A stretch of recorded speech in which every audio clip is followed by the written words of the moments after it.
when they change everything? Yeah, without giving my permission first. Okay, so we're trying a new YouTube system. Hopefully this works. It says it's working. There's no board.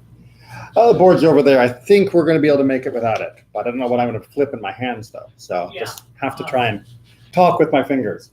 So good afternoon to everyone. We are in Parashat Noach, and we are not going to talk about, because we've talked about Noah a lot. Instead, I want to talk about something that is very important and also continuing as we talked last week. Hopefully make a segue and a tie to another part of Tanakh as well. So we're going to be looking at chapter 11, the book of Genesis. This is page 58 if you're in the Eitz Chaim Chumash.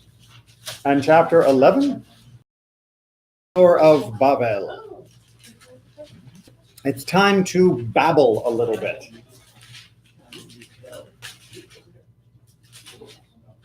So there's an extra one right there. So the Tower of Babel is why we talk about babbling, is most famous, of course, for the confusion of speech. So we're going to see exactly how this happened, why it happened, and a few of the comments about it. And then we're going to jump back to the book of Joshua and see if we can't make a little segue. We'll see how all that works. So page 11, I need a volunteer reader for the English. Thanks. Everyone on earth had the same language and the same words. And as they migrated from the east, they came upon a valley in the land of Shinar and settled there.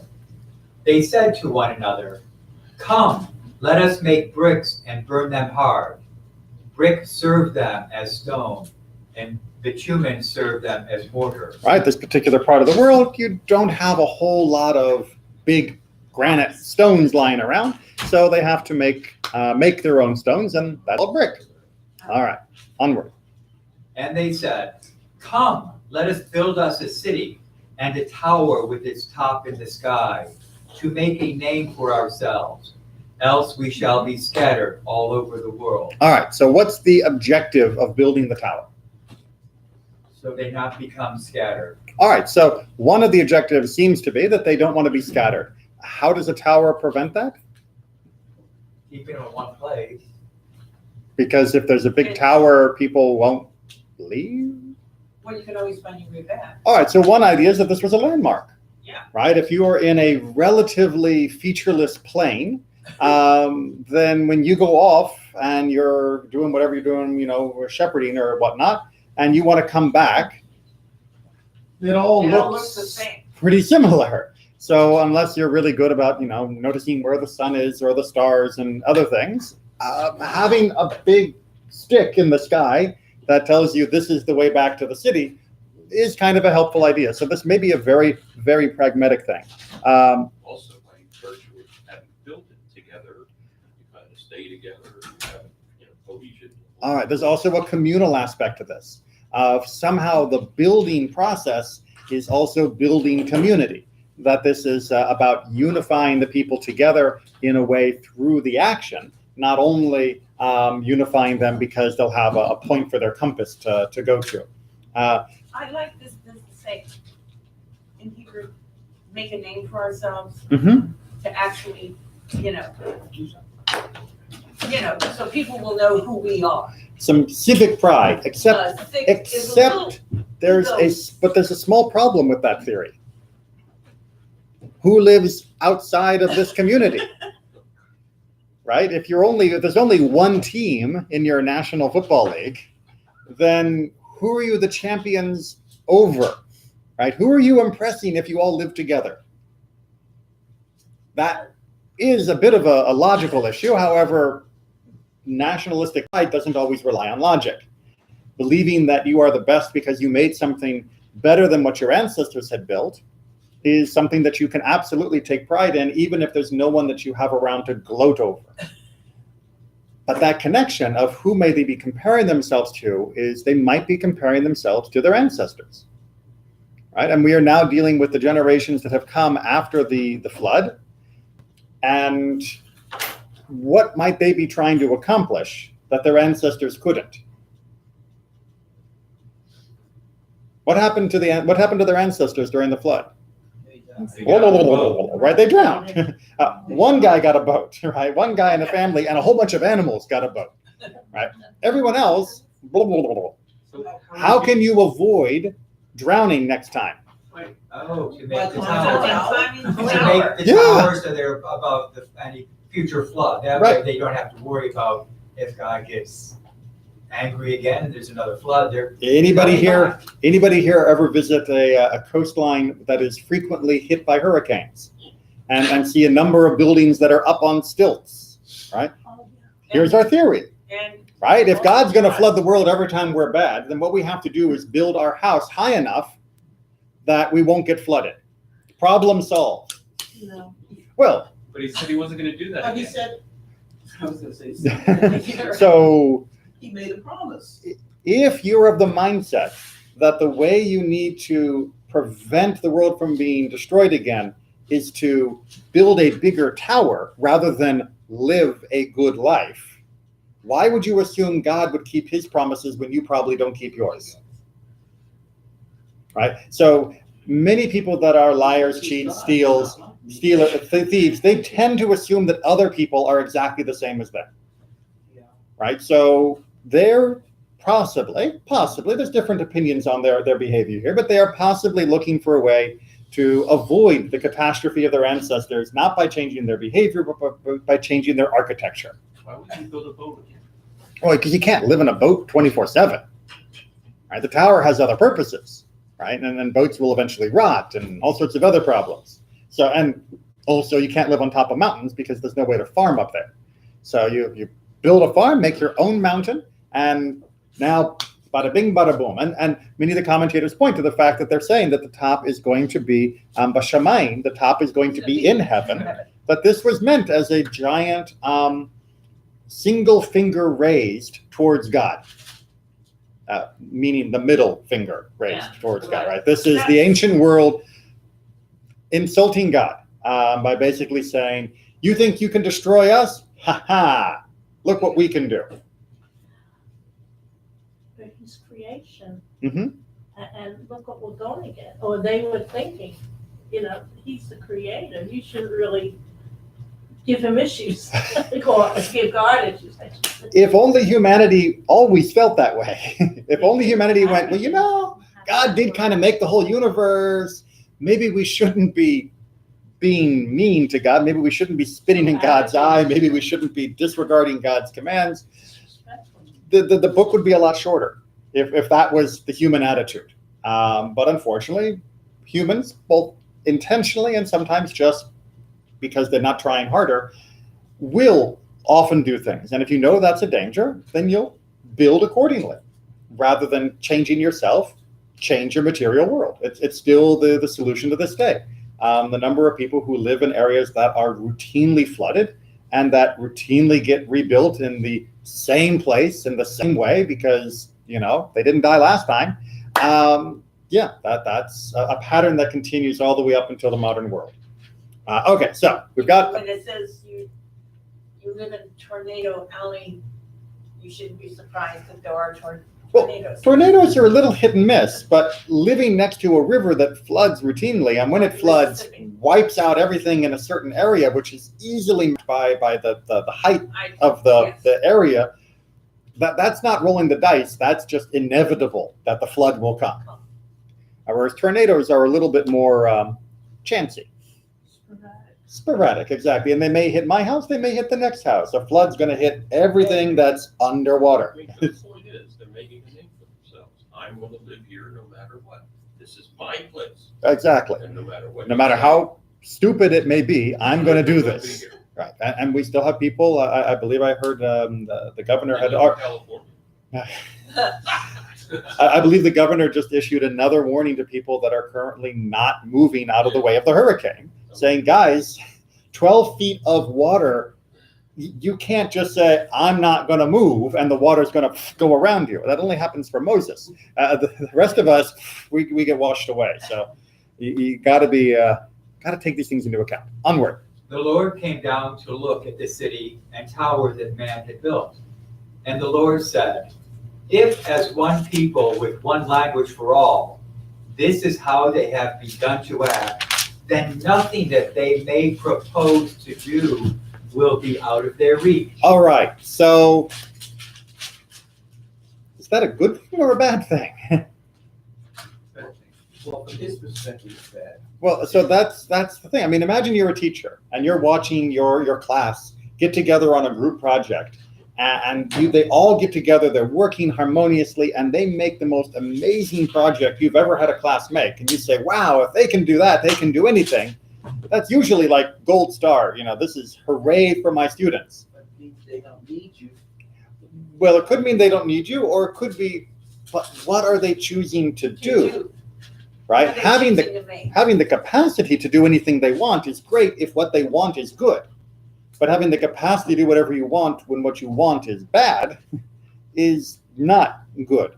And what God is going to do is not take away our ability to make what we want, but he's going to force us to actually have to explain what we want with greater difficulty. With the tower, inevitably, there's only going to be a small group of people who can stay at the top of that tower. Oh, well, there's always that aspect as well This issue is- of how do we pick who lives in the tower and who's on the 20th floor and who's on the 25th floor and all of those kinds of questions.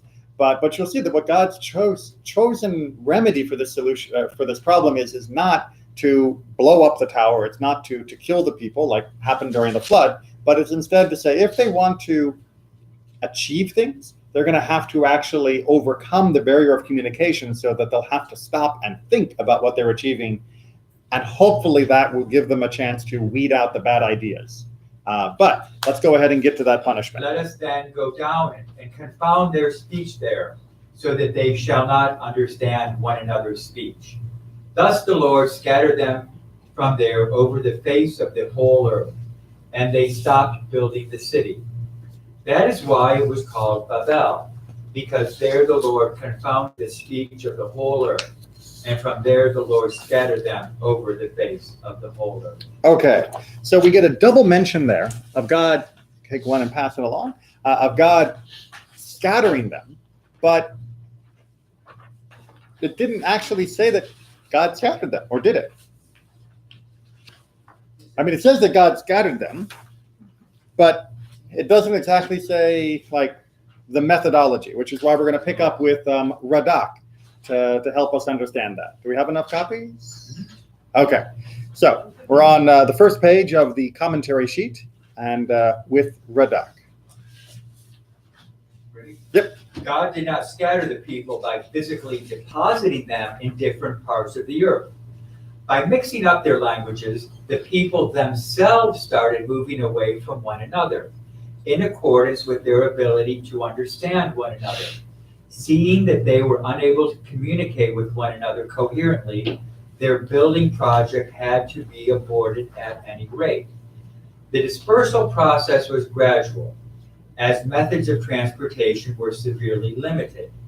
People moved predominantly north from Mesopotamia rather than to the desert regions and the southern Arabian Peninsula. So just as a side note, anytime people disparage the Middle Ages as being, full of stupid people who lived in the Dark Ages and didn't know any better and they were ignorant and all of that, you get comments like this that show with beautiful, lucid, rational thought that they understood much more than many of us would without their help. Right? When it says that God scattered the people, it doesn't mean God went down and said, okay, you're going here and you're going here, and all of them started teleporting around the world. It just means God went, all right, you're now going to speak different languages, and then let nature take its course. And the natural effect of a bunch of people living in an area who are unwilling to overcome a language barrier is to disperse, right? To self-sort into different groups, and to gradually begin to shift away from each other and to no longer cooperate because the cost of cooperation is too high, because then I'd have to actually, translate. And that's just not worth the effort. Which, by the way, shows you that their original intention of we will be one people and we will not be scattered and all of that, they really were that fragile.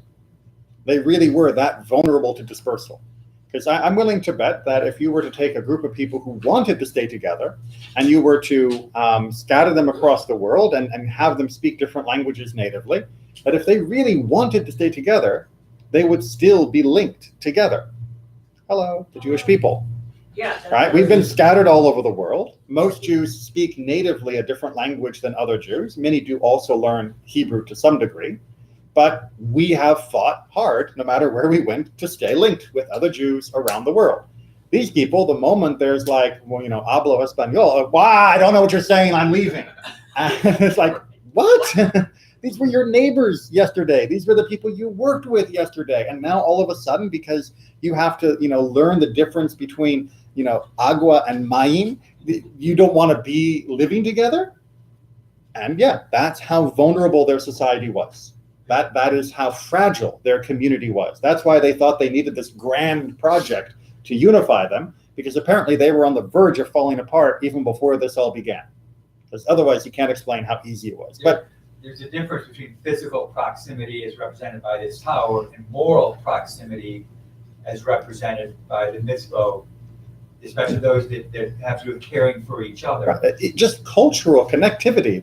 They just seem to have not been even what you would call a neighborhood that might go out of its way to try and understand each other enough to stay together. But you have other little things that are just so insightful with Radak that, that they started to move away a little in accordance with the ability to understand. What he's talking about here is an explanation of why are there family groups of languages, right? Why is it that there are certain regions where the languages are similar? Hebrew and Arabic, there's a lot of similarities there. Hebrew and English, not so much. But then geographically, we see Hebrew and English much further away, right? So he's trying to figure out why is it that people in Spain and France and Italy share certain languages as opposed to Russia and Spain? Well, because they would have traveled further from each other. It's a bit limited because you didn't have access to greater travel and information, but it's trying to come up with an explanation of why you have different language groups and language families around the world. And then, of course, trying to explain that this would have happened gradually, because what are they doing? Getting on a plane? And just, I loved his very practical, but of course, no one would go down to Saudi Arabia, because why would you travel south, right? Most would go north from Shinar, because that's where you actually have reasonable land to live in. Make sense? Okay. But Rashi is going to bring from the Midrash a more moral assessment of what's going on here. About how long did this take place afterwards? How many? How long, approximately, after they had settled and started multiplying? We don't have a precise date. The estimates are around a few hundred years, but it's not stamped with a particular date. Okay. It wasn't super long. It wasn't immediately after Noah. Which sin is greater, that of the generation of the flood or that of the generation of the dispersion? Right. So dispersion is the rabbinic shorthand for talking about the Tower of Babel episode. And the rabbis are engaging in the who's worse game, which is, a popular pastime. Were the people who were alive at the time and deserving of the flood worse, or were the people who were alive at the time of the dispersion worse? The former did not stretch forth their hands against God. The latter did stretch forth their hands against God to war against him. Okay, so the rabbinic interpretation, at least one of the midrashim, is that this whole tower to the sky thing was a siege tower. That the idea was that the one way you could absolutely ensure there will never be a flood again is to storm heaven, right? To send your armies into heaven and capture the throne from God, and you become God, and that way you don't have to worry about the flood anymore. Obviously, there were some problems with how that actually works. Sort of, guys, you're not thinking here. But the basic premise that the rabbis had is that this act of building the tower was a deliberate assault on God, a deliberate assault on God's divinity. Whereas the people of the flood, they were just jerks. How do they know that this is related about the flood? That this is related to the flood? Which was? The Tower? Tower of Babel. We don't. We're only reading off contextual clues, right? It's all we've got is we've got the text in front of us and our analysis of it. But the context fits. It's not something that we can't argue about. That's why we have classes, so we can argue and discuss. And yet the former, the flood, were drowned, and these, the dispersion, did not perish from the world. All right, so here's the paradox. If the group from the dispersion were more offensive directly to God, then how come God didn't kill them, but did kill the people who were wiped out in the flood? Now we have our safe answer, which is, well, because God changed his mind after the flood and decided not to kill people anymore, and maybe these people were deserving of death, but God just took a break from the whole slaughter thing. But the rabbis would like a moral answer of why God would choose to wipe out one rather than the other. After all, God is able to see the entire expanse of eternity. God knew before the flood happened what was going to happen with the tower, and therefore God could have speeded up the whole wiping out the people who were going to do bad for the generation that was worse than the flood generation. So he didn't have to make the promise when he did, when he knew this was coming down the pipeline. So is there a moral distinction between these two communities? But the reason is that the generation of the flood were violent robbers, and there was strife among them, and therefore they were destroyed. But these conducted themselves in love and friendship. As it is said, they were one people and had one language. You may learn from this how hateful to God is strife, and how great is peace. So even though they were directly assaulting God or the idea of God or God's position as being Lord of the earth, at least they were good to each other. Right? At least they were good to each other. And God had to respect them and not wipe them out for that reason alone. Whereas the people of the flood, they may not have been coming after God, but boy, did they treat each other like dirt. And that was why God had no qualms about wiping them out. Because come after me if you want, says God, but don't go after each other. Right? That's just destroys the entire purpose of existence. And that's why God had to hit the reboot button. Make sense? All right. So strife and internal conflict is a feature that we are no strangers to in the Jewish people. We're good at arguing. We're good at fighting with each other. We're good at bickering with each other. And that's something that we are going to see we avoided at a later stage in a repeat of something that we had messed up with in a previous stage. And I'm talking about the episode of the spies. So hopefully you remember the story of the Meraglim, the spies, during the time when the wilderness. Yes, everyone, yes. Right? We left Egypt. We get up to the border of the land of Canaan, and Moses sends out a whole bunch of spies. Everyone remembering this story? Right. Right? How many spies does he send? 12. 12. All right. So we got our 12 spies going in, and they go in, and then they come back, and what happens? They see 10 of them. giants. 10 of them see giants. Well, all of them see giants, but 10 of Think them of themselves go, as, right? as grasshoppers. We're insects next to these people who will never do anything that's like the whole world is falling. Exactly. And then Caleb and Joshua come back and say, with a big bunch of grapes, which is today the tourist symbol. Yeah. of Yes. Israel. Yes, we can do it. Don't worry, guys. Yeah. Yes, it's true they're tough, but we're tougher because God is on our side. And the all the land people flowing. and all the nation says, Run away. exactly, they'll give up. And that's why we end up being stuck in the wilderness for 40 years before we go to Israel. Right? It's not the golden calf that messes us up. That's not good, but it's this that messes us up, the episode of the spies. And yet, despite all of that, chapter 2 of the book of Joshua, what does he do? He sends spies over the Jordan River into the land of Canaan, specifically to Jericho. And when you're reading this, you're going, oh, Joshua, but don't you remember the last time we had a spy mission? Right? You're alive. You're going to spend another 40 minutes? You know, your predecessor, Moses, died unable to go into the land because of this. Do you really want to do the same thing? So, page 857.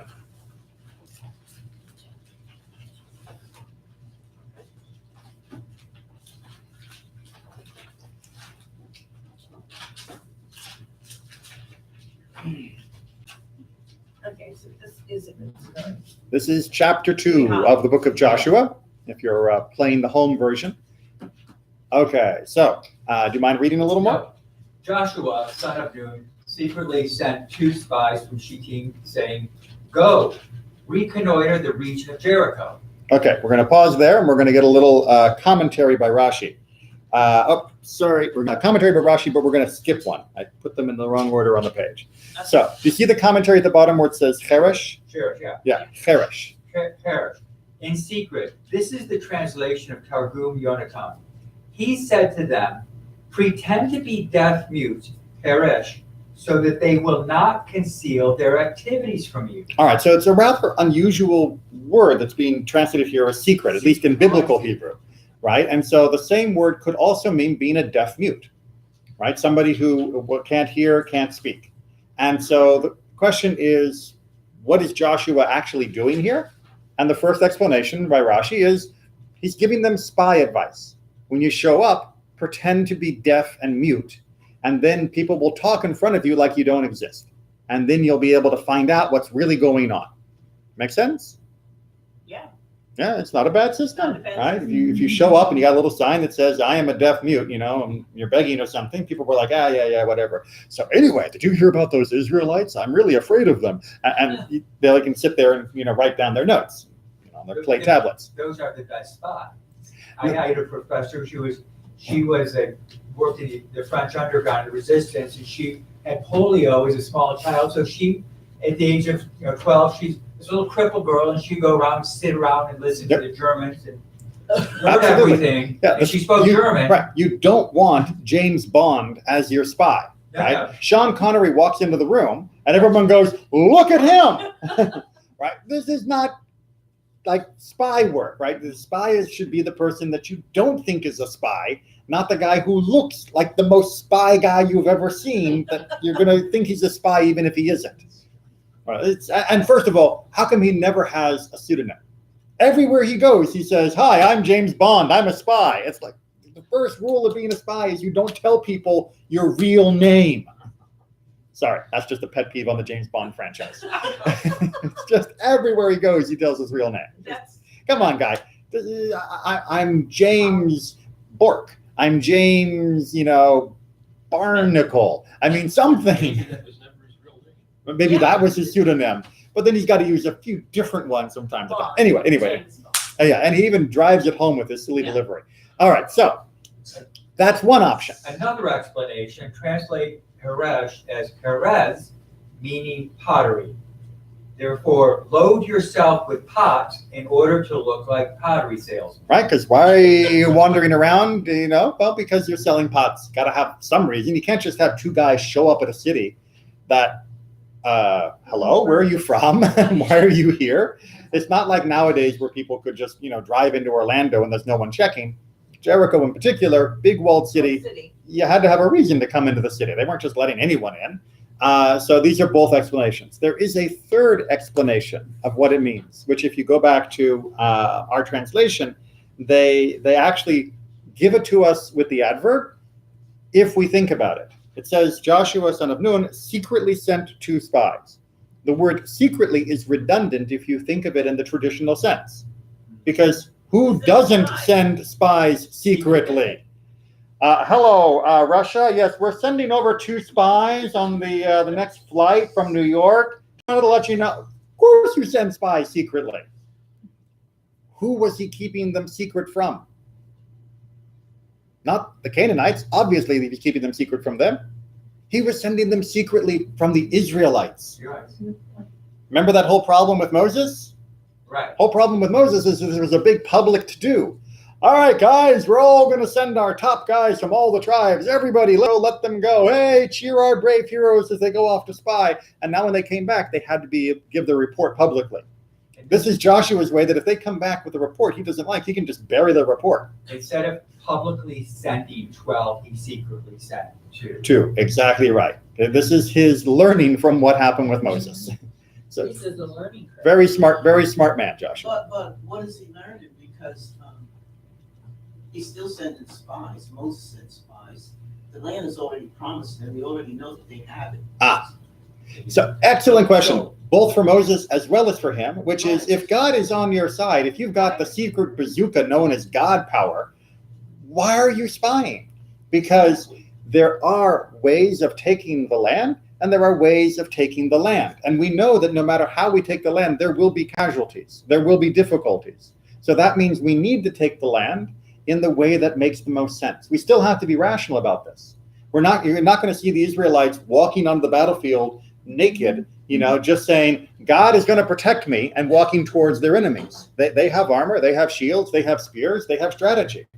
All of that is because God expects us to use his support in aid of our own endeavors, which means we also have to use this thing, which means we need information in order to properly engage in war. So we may be guaranteed a victory, but we're not guaranteed an easy or simple victory. It still has to be fought with our hands. It still has to be fought with our strategy. And so he needs information. That's the only way he can save as many Israelite lives as possible. Also, they can't savage the land. Well, yeah, they're going to have to live there. They're going to live there, so it isn't like they can, we'll just start a huge fire and burn everything out or something. They can't do that. So they really have to know the lay of the land. Yep. It's a tricky business, right? Because you don't want to mess up the place you're going to have to live. All right, so onward to their first encounter while there. So they set out, and they came to the house of a harlot named Rahab, and lodged there. The king of Jericho was told, which means they're not very good spies. Some men have come here tonight, Israelites, to spy out the country. The king of Jericho thereupon sent orders to Rahab, produce the men who came to you and entered your house, for they have come to spy out the whole country. The woman, however, had taken the 2 men and hidden them. It is true, she said, the men did come to me, but I didn't know where they were from. And at dark, when the gate was about to be closed, the men left, and I don't know where the men went. Quick, go after them, for you can overtake them. So this may be the first example of they went that way as a ruse of trying to trick the pursuers. So what do we think of Rahab? But something similar happens with the midwives at the time, at the opening of Exodus. You mean with Pharaoh? With Pharaoh, and they lied to save a life. Oh, absolutely. Yeah. I mean, she is absolutely. This is the exception to the rule. Well, no, the rule is you lie to save lives. But you're dead right. This is the exception to the rule of telling. Of not lying, yes, yes. Why would she care? Who is she that she cares? And why would they trust her and with their lives? Because they seem to be going ahead and hiding with her protection, which puts a lot of power into her hands. And wouldn't you think that somebody who's a prostitute, who sells herself for money, would sell you for money? I mean, it's not the person that you would immediately put on the pedestal of being, this is the person I'm going to trust with my life. And yet they do, and yet she comes through and protects them. So, what do we make of this? Well, they didn't seem like they had very many choices at that particular time when they approached her.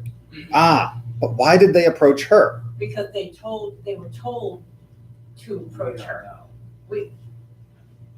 I don't remember Joshua saying. The house of harlots named Rahab, and they go. Maybe her house was the first building that they came to. Okay. Well, we do know later on from the story that her house is built into the casement, into the walls. The wall itself. Right. Back then, the walls of ancient cities were not like the medieval castle walls. That were just a row of bricks. They were deep, and you had houses and buildings as part of the wall itself, like a rabbit warren.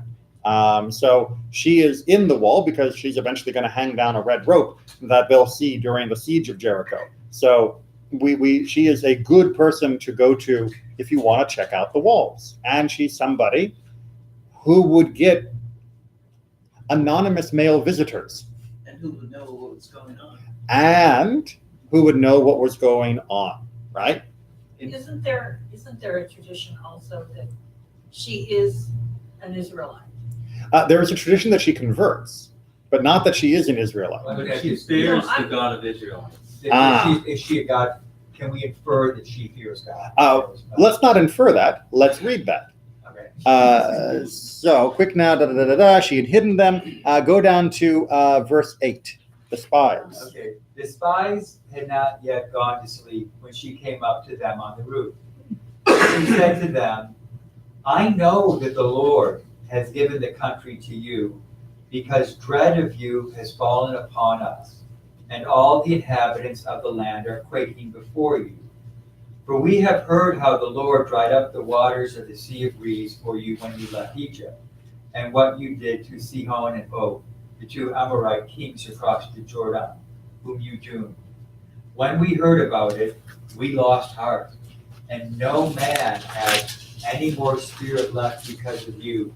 For the Lord, your God, is the only God in heaven above and on earth below. Pause there. All right. So what's her attitude towards God? Pretty straight. She's a goddamn woman. Yeah, God is wow. And the other people seem to also believe that God is pretty wow, but don't seem to be all that keen to be on God's side, right? It's like, wow, their God is powerful, which means we should be afraid of them. Her idea is God is very powerful, therefore I should work with them. I should join them. Which, by the way, I've always felt was the logical response from anyone that was part of that whole anti-Semitic idea that Jews run the world. If you really think Jews run the world, you should be working with us, right? Because if we really run the world, you probably don't want to make us mad. But, that just proves that we don't actually run the world, which is a shame, because there are a lot of things I would change. But let's go ahead, though, and see a bit more about Rahab on the back page. If we have time, we'll come back to the timeline of when the spies are sent. It's an interesting little bit of math that helps us figure out when Moses went. But let's talk more about Rahab first. Starting at the top? Yep. Because Rahab was not afraid of the Israelites when they came to raise Jericho, the rabbis applied to her Proverbs 31:21. She is not worried for her husband. Her She's household. not worried for her household because of snow, for her whole household is dressed in crimson. She was not concerned because of the length of crimson cord that would be the sign doing that. Right, so they're doing a literary parallel here in the poetry, that in the poem of Proverbs, it says that, her family is dressed in crimson. She puts out the crimson rope. That means she is not afraid, right? She's not afraid of the destruction. She knows that God is on her side. She has faith. She has trust. What is the usual colloquial term for this particular poem from Proverbs? Oh, to a capable wife. Right, or Eshet Chayil. She's a hooker. And what are the rabbis saying? She is Eshet Chayil. Right? This is startling and amazing that the rabbis are willing to say this is somebody who has what was considered to be one of the least respectable occupations in the entire scheme of human history. And the rabbis are saying, yeah, but because of her actions, because of her faith, it doesn't matter what she was. What matters is who she is at this point, and she is an Eshet Chayil, right? You don't hold that stigma against her because of the things she had done before this. She has recognized God. She has come to the Israelites' aid. She is willing to risk her own life. She is an Eshet Chayil, right? And it's just an amazing statement of the ability of a person to attach themselves to God, and everything that was before doesn't matter. Doesn't matter. So with that in mind, let's go ahead and continue on her their opinion of conversion, of her connecting here. Many rabbis viewed conversion favorably, an attitude that is reflected in exegesis about Rahab. The Midrash attests that Rahab married Joshua following her conversion.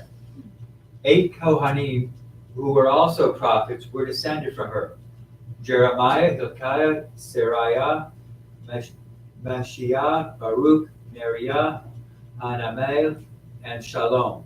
According to one opinion, the prophet Huldah was also among her offspring.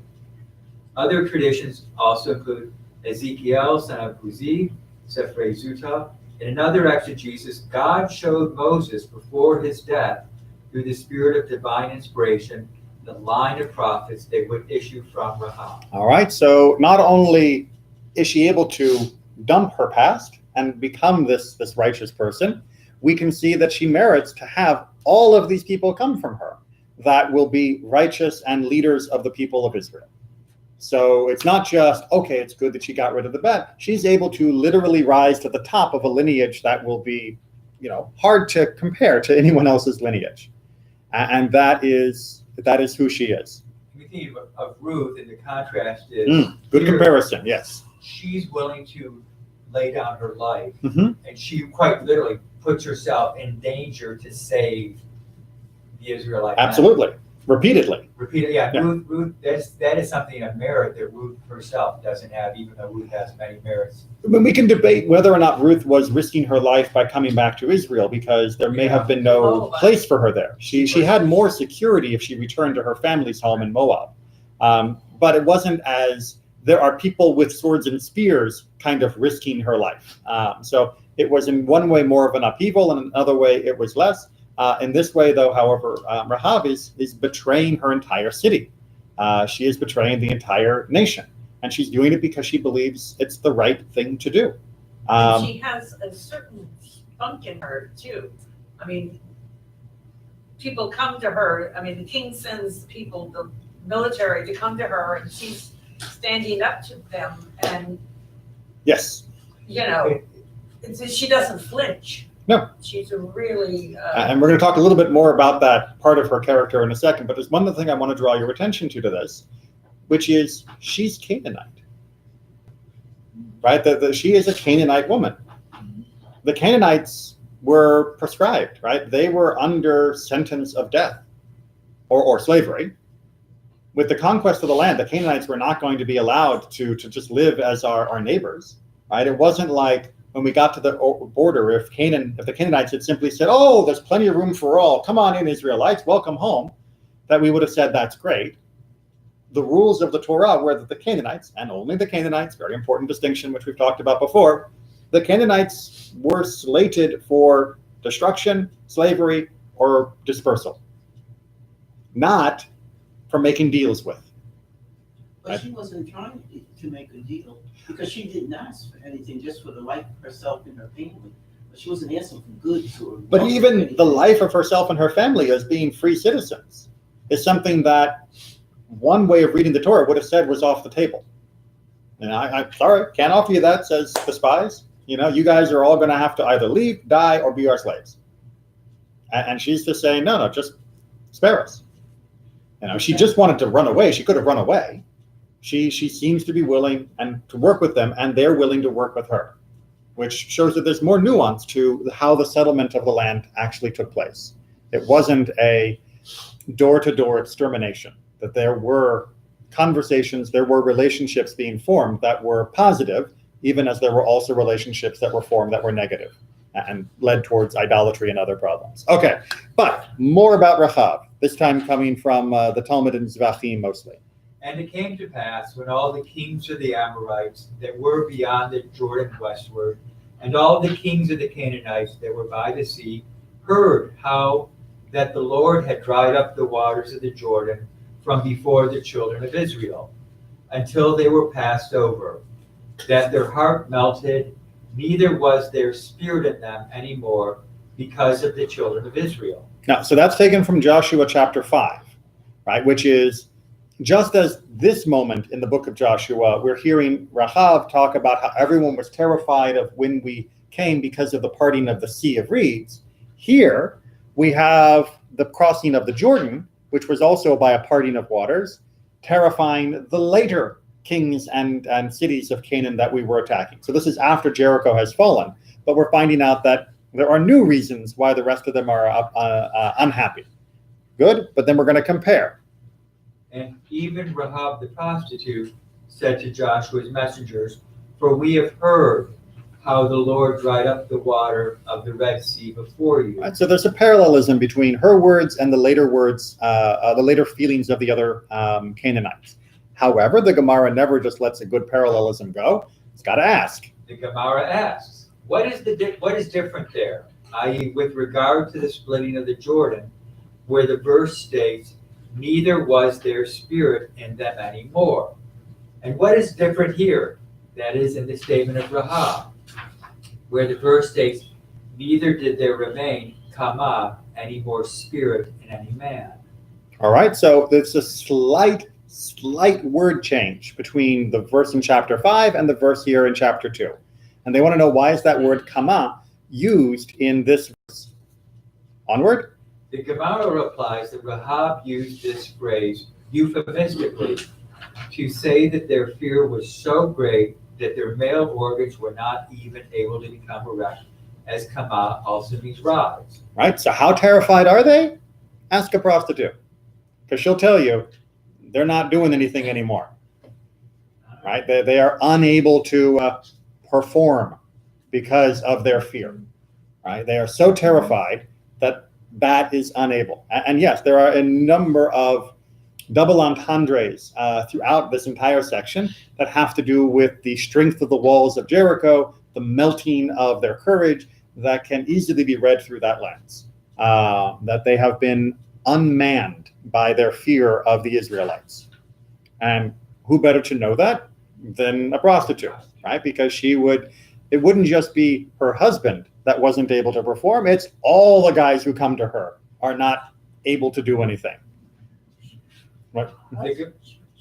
I mean, if it was a different woman, a different woman might think, oh, my husband is upset about something, and not realize this is an epidemic. It's all the men. Right, that it's Yeah. Especially Right. the young men who, normally wouldn't, Yeah. but they're all, yeah. like the Gemara asked, and how did Rahab know this? The Gemara replies, as the master said, you do not have any prince or ruler at that time who did not engage in intercourse with Rahab the prostitute. Right. So A, we know the Canaanites are those kind of people, and B, we're for the sake of the narrative, we're saying she was one of the chief. I mean, after all, they must have gotten her name from somewhere, or else they wouldn't have gone to her house to begin with. It's not like they were just knocking on all the doors of the people who lived in the wall of Jericho and said, hi, can we talk to you about the security? We're doing a survey on fear and anxiety in the city. And so they must have been guided to her. And where do they go? The searchers, they immediately come to her house as well. She was a known purveyor of, let's just call it information at the time. And that is why the sages are able to say she probably was sleeping with all the leaders, and she knew that they had been unmanned by their fear. Make sense? Okay. Which means that they are now in the possession of all the knowledge they need. You'll notice that the spies, if you read the rest of chapter 2, they don't sit around counting the number of troops. They don't sit around, checking the mortar of the wall to how fresh it is or how strong it is or all of that. Now that they know that this is the spirit of the city, they just have to get home and tell Joshua. And they know that they will be able to attack the city simply by fear rather than any other means, which is exactly what happens. Right? Then the next part with the whole famous circling of the walls of Jericho, that is all built on psychological warfare, that is built on her information to them. Right? They now have what they need as their weapon in their arsenal, which is their fear. Otherwise, they would have just assaulted the walls. They still would have taken the city, but it would have been at a much higher cost because they wouldn't have known that they could twist the knife of fear, and that would give them the city with much greater ease. It's a double-edged sword, though. The fear and if the others, if your adversary is afraid of you, because it certainly will make them less likely to deal fairly. Well, like I said, we're not looking for deals here because the plan is not to make at least national deals. We're not looking for a treaty with the Canaanites. We're looking for our country back. But the other thing is that in the ancient war, fear was the deciding factor in most battles. Right. I mean, size of armies, a big difference, yeah. But, and surprise usually because it meant that the people would be afraid. They wouldn't have psyched themselves up to go charging into a mass of other thousands of men who were going to charge at you with long, sharp, pointy things that would just terrify most of us to no end. I mean, I don't know if anybody here has ever played, just a good rousing football game, pickup game of football in the park. And you've got a bunch of guys running and a bunch of guys running, and they all have to be willing to run at each other. And that's when they don't think they'll die. Now imagine doing all of that, and except, the linemen are coming at you, and they've got shields and spears and swords, and there's arrows flying overhead. You really have to believe you're going to win, or that it would be worse if you lost, in order to be able to go into that. And in fact, most ancient battles, it was once one group decided, we're losing this, that they would run and then be slaughtered. And that is what's happening here, is you want them to believe they've lost before they take the field, because then they really will lose much more easily. All the things they're afraid of happened a whole generation ago, right? What do you mean? 'Cause it's- Oh, you mean the 40 years of the partying and all of that? Yes, but Israel has had a string of victories in recent years as we've come up around through modern day Jordan Right. against the Ammonites and the Moabites and all of them, Midianites. We've had a string of victories as we've come back up across this border. So we are now a military force to reckon with. So that is, yes, we've got the whole godly thing that happened with Egypt. We've also got the maybe not as obviously godly thing happening with our military strikes across the borderlands, but it's still really impressive. Because previously in the narrative, the different kings had come out into the wilderness to attack. Exactly. Well, no, that Yeah. wasn't their wilderness. I mean, that was their land. I mean, They you know. come out to attack, and there've been a string of victories. Right. So, but by the time they get to Jericho, Yeah. Jericho's quaking in their we're boots. kind of, we're next on the list. Exactly, which is what leads us to our final Rashi. That is What they had what said. they had said, lest we be scattered abroad, really happened to them. This is what Solomon said, Proverbs 10. What the wicked fears will come upon him. Right? It's what's called a self-fulfilling prophecy. So the Tower of Babel, remember the one thing that they were afraid of when they built that tower is that they would get scattered. But because they built the tower, they ended up getting scattered. Right? And the same thing is happening here, right? The Canaanites are afraid of the Israelites, and they're afraid that they will be unmanned by them. And what's going to happen? They themselves, their courage is melting and just dripping away, and they will collapse in front of the Israelite army. And even though they have the fortifications, even though they have the position, they have the army, and all, they are going to just crumble before the Israelites. It's just a sad inevitability at this point because they have become so convinced of their own failure. Make sense? Question? I have a question. Babel, Tower of Babel. Mhm. Is it true that back in the day, they were able to communicate with animals? Animals. Unlikely. I mean, there are certain legends and stories and Yeah, stuff like that's what I that. mean. But we only find two semi-talking animals in the entirety of the Jewish Bible. One of them is the serpent, which Sforno and others interprets not as speaking with words, but with actions. And the other is the donkey of Bilam, which again, others interpret as being part of his dream rather than an actual talking donkey. So we don't have any Torah text that is clearly and undeniably communication with animals. In a verbal Legends, sense. no. Legends and other things, sure. And those are very useful and often give us some very interesting insights, but not actual, chit chat. Is it in Joshua or Judges that there's trees and bushes talking?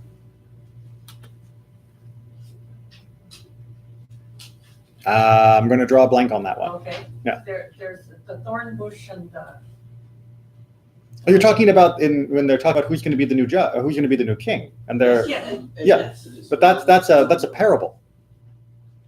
Oh, That's when they're talking about what's it like to have a king.